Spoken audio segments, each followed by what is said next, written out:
काटा पुल काटा पुल काट्नलाई किन बाजा बजाउनु हुँदैन भन त पुल काट्नलाई किन बाजा बजाउनु हुँदैन त्यही हो पहिला यस्तो पुल नै थिएन नि त अहिले पो यस्तो पानीमा हिँडेर जानुपर्छ ल ल झन् होइन झन् गुला बेला पानी पर्छ अनि पछि त्यो बगाएर भएको पुल पनि बगाएर लान्छ नि त अनि बाजा साजा भिज्छ भने टाउकोमा हालेर ल्याउँथ्यो होला क्या बाजा ल टाउकोमा हालेर पुल काट्दा वाइ भन्ने कुरा हो ल गुरुवर्गले भन्छ अब टिकटकमा just to make it clear तिमीमा चाहिँ तापो भनेर चाहिँ स्पेसिफिक एउटा पुल दर्जा बजाउने बोल चाहिँ हुन्छ तर हाम्रो गुठीमा चाहिँ धाबाजामा चाहिँ यस्तो केही बोलहरू चाहिँ छैन तर कुनै कुनै धाबाजा खलाहरूले चाहिँ यस्तो स्पेसिफिक बोल बजाएको चाहिँ देख्न पाइन्छ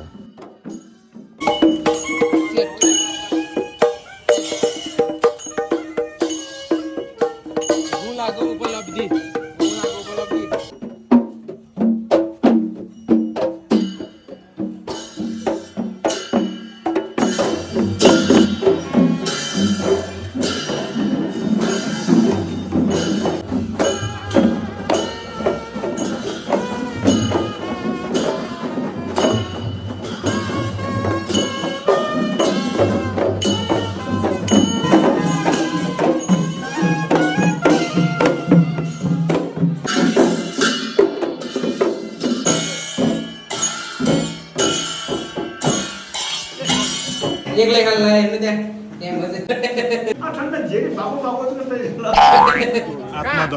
घोप्दे कहाँ घोप्छ